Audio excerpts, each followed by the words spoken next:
DK Bananza comes out on the 17th. If I get this edited on time, in 4 days. I go on vacation on the 19th, so I'm probably going to wait until after to play it. As much as I want to play it as the game comes out, since I'm trying to pivot this channel into being Nintendo focused, but, well, you know. But we can still go over everything we do know, so that way you can be more informed on whether or not you want to get the game. Because I'll be honest, I didn't really want to get this game at first until I saw the direct that came out, and we've gotten even more information since then. So for now, we'll do a spoilers / no gameplay details, what you need to know. And then after a couple minutes, we'll start delving into very minor spoilers and some gameplay details. So if you want to go in totally blind, the first couple minutes of this video will still be safe, and I'll warn you when we transition over. So what do we know about this game without going into spoilers or gameplay details? Well, the game is finally confirmed to be made by the Super Mario Odyssey team. This was kind of the worst kept secret ever. Like, looking at this game, the UI, how it plays, we all kind of assumed that the Mario Odyssey devs were behind it, but they never came out and told us, until recently in an interview where Nintendo did confirm that the Odyssey team made this game, which you can really see it. You know, it's not necessarily that this game is like Odyssey, but they definitely have the same lineage, you know what I mean? And while it is a primarily single-player game, turns out you can actually play a minor co-op, similar to Super Mario Galaxy, where a secondary player can do small things while you're playing. Not only that, but the second player can even game share play, so they can play on their own Switch, and that second player can be game shared on a Switch 1. This is really interesting. I've been trying to figure out how they're doing game share. If it's going to be a streamed game, or if like you download the game and you're only allowed to play it when the other Switch is there. This is seemingly saying that it's streaming the game. So I do wonder if that means future game share titles can be played on the Switch 1, which would be awesome if, like, say I had a brand new Switch 2 game that's exclusive, but I can game share it to you if you want to play on your Switch 1. I hope they do more stuff like this. Now, it might just work because you're only really affecting a very minor thing, which we'll get into later, but it is still cool regardless. DK Bananza itself seems to be a story-based platforming collectathon, where you can destroy a majority of the environment around you and shape it to access different areas and find secrets. So think like your Banjo-Kazooie, your Super Mario Odyssey, and games like it, where it's very platforming focused with several things to collect throughout. But the main gimmick of this game, besides movement and something else I'll save for the spoilery section, is the fact that you can destroy your entire environment. We knew this from like the first 10 seconds of the first trailer. This is not a secret, this is not a surprise. It is surprising how much of the environment you can destroy. And I will say, this was honestly one of the things that had me a little worried about the game. I feel like often when an environment is fully destructible, it's an excuse to make not as compelling platforming sections. Because I'm a big fan of platformers, and I like compellingly crafted platforming levels that give you a good experience.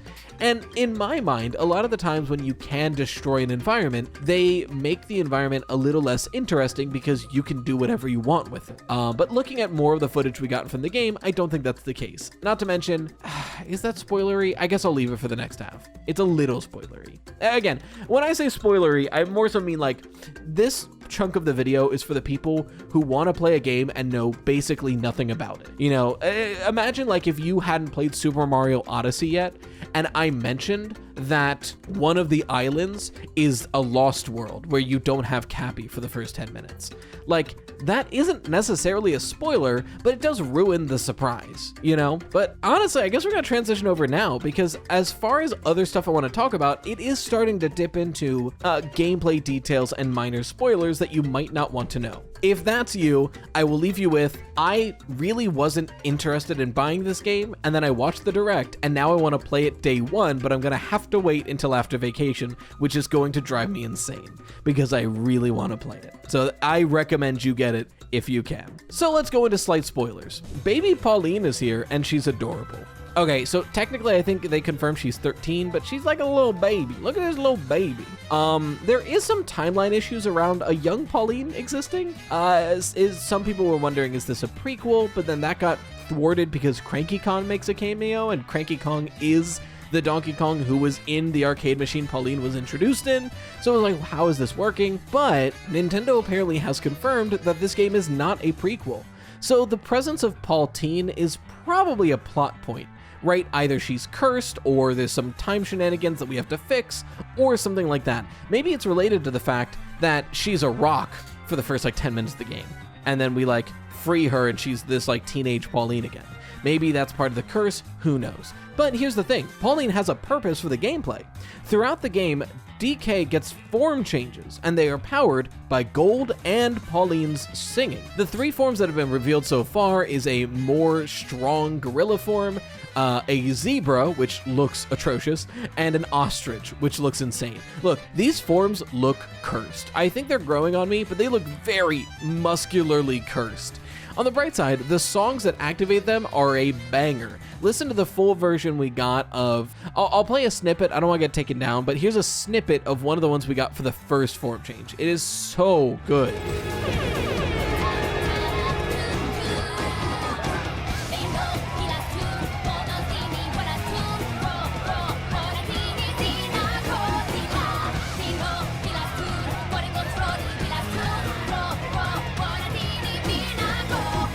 And like I said, Pauline is adorable. Also, the co-op mode lets somebody be Pauline and shoot words at stuff. So while you're playing, Pauline's on your back and like telling you what's going on, but the secondary player can take control of Pauline and just shoot out these like words to affect the environment and like get material to have stronger shots for a little bit. It's like a cool side feature. Again, I said it's like Super Mario Galaxy because it reminds me of how like you could technically play 2-player, but one of you is Mario and the other one just shoots star bits at the screen. Is it interesting? Not really, but it's a cool feature that exists. Now, some more gameplay details that could have been considered a spoiler depending on who you are. The game seems to be a descent to the core of the planet, where every layer is a different major level with sub-levels within them. So think like Mario Odyssey, where you have like, you know, New Donk City versus the sub-areas within it, where we get that same thing. We're going down these layers, we get these different worlds and the sub-worlds within them. This is kind of what gave me hope about the movement and level design in this game, because these sub-areas, a lot of them, you can't affect the environment of. So that's where those trickier, well-crafted platforming sections will come into versus the massive, destructible environment around them. Here's the thing that has me the most excited about this game. There's a skill tree. Unironically, this sold me more than anything else I've seen from this game. I can't promise you enough that this is not a bit. I love skill points and ability upgrades in video games. I am a slut for a good skill tree. That's why I like Path of Exile. Look at this skill tree. It's insane. That's one of my favorite parts about Borderlands is that there's different skill trees. There's something so satisfying about not only filling out a skill tree and getting skill points to level up your abilities throughout a game as you play, but if it's a skill tree with different choices, then you get a slightly different build every time you play, so the game is that much more replayable. I replay Borderlands 2 at least once a year, and a part of the reason why I do that is because there's a skill tree, so every playthrough is a little bit different. In conclusion, the game looks really good and I cannot wait to play it, and unfortunately I'm going to have to wait like a week to play it because of vacation. I might try to play it the 17th and the 19th, but I feel like playing it for 2 streams is gonna hurt more than not playing it at all and waiting until I can play it more. We'll see. I don't know.